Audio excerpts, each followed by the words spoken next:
O hi, you are preparing for CTET, तभी तो आपने ये वीडियो को क्लिक किया है।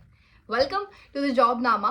ये पहला एपिसोड है शायद आप लोग जो देख रहे हैं, अगर आप सीटेट के लिए कैंडिडेट हैं और पहली बार इस चैनल पे विजिट कर रहे हैं तो ये वीडियो है उन सभी एस्पिरेंट्स के लिए जिन्होंने अभी डीएलएड कंप्लीट किया है, जो अपने डीएलएड के सेकेंड ईयर में है, जिन्होंने बीएड कंप्लीट किया है, बीएड के सेकेंड ईयर में है, या फिर कुछ गैप के बाद सीटेट देने की तैयारी कर रहे हैं, यानी कि फर्स्ट अटेम्प्ट दे रहे हैं। तो ये वीडियो आपने काफ़ी परफेक्ट टाइम पे क्लिक कर लिया है, because this video is for you.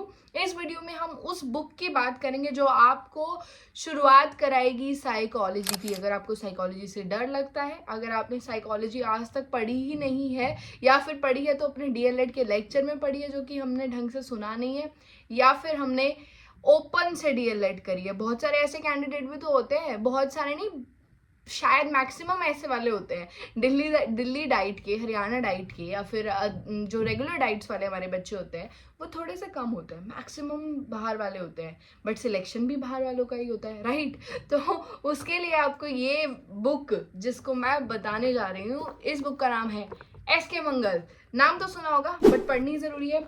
SK Mangal and Shubhra Mangal, this book is must. और अगर मैं इस बुक का कोई भी पन्ना रैंडम पेज खोल दूं ना तो वो हाईलाइट हो रखा होगा, and trust me on it, you don't believe it, see this, highlighted underline, highlighted underline. इस बुक को ना मैं खाली सीटेड नहीं, इस बुक को तो मैं केवी के टाइम पे भी करके गई थी। ये तो मेरी फेवरेट बुक थी, बिकॉज इसमें इतनी ईजी लैंग्वेज लिखी हुई है ना, which will make your whole CTET journey easier. ये बुक दोनों लैंग्वेजेस में अवेलेबल है, हिंदी और इंग्लिश। और जब आप शुरुआत करोगे इस बुक से पढ़ने की ना, ओ माय गॉड, अमेजिंग, क्योंकि मुश्किल कंसेप्ट नहीं लगेंगे। लुक, क्या होता है कि जब हम डीएलएड जस्ट कंप्लीट करके निकलते हैं, या फिर कोई भी ऐसा व्यक्ति जो बीएड कर चुका है पहली बार सीटेट देगा और वो मुझे सुन रहा है, तो वो ये बात से कम्प्लीटली रिलेट कर पाएगा कि साइकोलॉजी है वो थोड़ा सा हम लोगों को कॉम्प्लेक्स लगता है अनटिल और अनलेस कोई हमें उसे पढ़ा ना दे। बट इन सम सर्कमस्टांसेस हमारे पास में कोचिंग के लिए अवेलेबिलिटी नहीं होती है, because of some n number of reasons, तो हम करना चाहते हैं सेल्फ स्टडी। एंड मैं पर्सनली बिलीव करती हूँ कि अगर आप कोचिंग लेने भी जा रहे हो ना, तो उससे पहले एक बार ये बुक पढ़ के ज़रूर जाना, क्योंकि जब हम कंसेप्ट डेवलप करने की बात करते हैं, सीटेट जो है वो कम्प्लीटली कंसेप्चुअल क्वेश्चन पे बेस्ड है। इसी वजह से मैंने अपने प्रीवियस वीडियो में बात किया था, आप देख सकते हैं आई बटन पे क्लिक करके, कि क्यों सीटेट का जो फेलियर रेट है वो इतना ज़्यादा है। क्योंकि हमें मोस्टली ये लगता है कि हम मैथ्स कर लेंगे, हम ईवीएस कर लेंगे, इंग्लिश वाला पोर्शन कर लेंगे, 15 marks, that's all great, but where we actually lack, कहाँ जाके हम फेल हो जाते हैं, वो होती है हमारी कंसेप्चुअल अंडरस्टैंडिंग ऑफ साइकोलॉजी। तो जस्ट इमेजिन अ सिचुएशन कि आपने कभी साइंस नहीं पढ़ी और पहले ही जाते हैं आपको मिरर इमेज के बारे में पढ़ाया जा रहा है, आपको लेंस मेकर्स फॉर्मूला पढ़ाया जा रहा है, विच मेक्स नो सेंस। ऐसा ही सेम होता है जब हम कोचिंग में जाते हैं, वहाँ पे बड़ी बड़ी टर्म्स का इस्तेमाल किया जाता है, चाइल्ड पेडागोजी, ये वाला प्रिंसिपल, ये वाला प्रिंसिपल, फलाना प्रिंसिपल।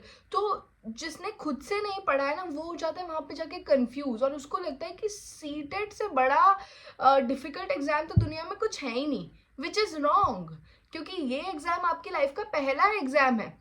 इस एग्जाम के बाद आप दूसरे एग्जाम दोगे, ये तो सिर्फ एक क्वालिफाइंग एग्जाम है। और अगर इसी में अगर आपको सिलेबस इतना ज़्यादा लगने लगेगा, then how you will clear KV, DSSB, AES, NVS, इनका तो 10x ज़्यादा वास्ट सिलेबस है, और the quality of the question that they ask is very high.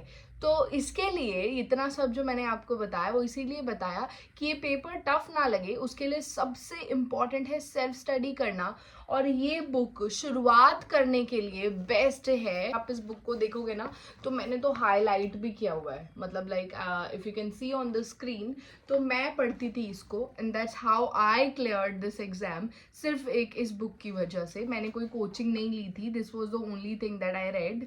And जितना सिंपली ये कंसेप्ट्स को एक्सप्लेन करता है, जितनी सिंपल भाषा में इस किताब के अंदर लिखा है, उतना किसी किताब में नहीं रखा। मैं ये नहीं कह रही कि this is the only best book, but this is the main book जो आपको पढ़नी है। मतलब ये बुक आपसे स्किप नहीं होनी चाहिए, इसीलिए मैंने ये वीडियो बनाया था। क्योंकि काफ़ी सारे लोग हैं जो सीटेट को बहुत टफ समझ लेते हैं, बट मैं यही कहना चाहती हूँ कि सीटेट बिल्कुल भी टफ नहीं है अगर आप खुद से पढ़ के जाओगे। And if you are going for the coaching, before that please self study. क्योंकि अगर बिना पढ़े आप वहाँ चले गए ना, तो इट्स लाइक कि मैं जैसे अकाउंट्स की क्लास में जाके बैठ जाऊँ, मुझे अकाउंटेंसी का ABCD नहीं पता, फिर टीचर कितना भी अच्छा पढ़ा ले मुझे टफ लगेगा ही। तो कहते हैं ना, होमवर्क करना पड़ता है पहले। तो ये सेल्फ स्टडी हमारा होमवर्क है, और यही हमारा एग्ज़ाम एक्चुअली क्लियर कराती है। कोई भी कोचिंग इंस्टीट्यूट वाला बंदा या कोई भी कोर्स आप लेते हैं, पेड कोर्स, वो आपको कंसेप्ट्स बता सकता है, बट आपकी कंसेप्चुअल रीजनिंग थोड़ी डेवलप करा सकता है। वो आपको याद करा सकता है कि पियाजे ये था, वाइगॉट्स्की ये था, ये था, वो था। बट जिन चीज़ों को जब तक हम 5 या 6 बार पढ़ नहीं लेते हैं ना, तब तक आपका एग्ज़ाम क्लियर होने की पॉसिबिलिटी काफ़ी कम रहती है, और यही लगता रहेगा कि कितना डिफ़िकल्ट एग्ज़ाम है।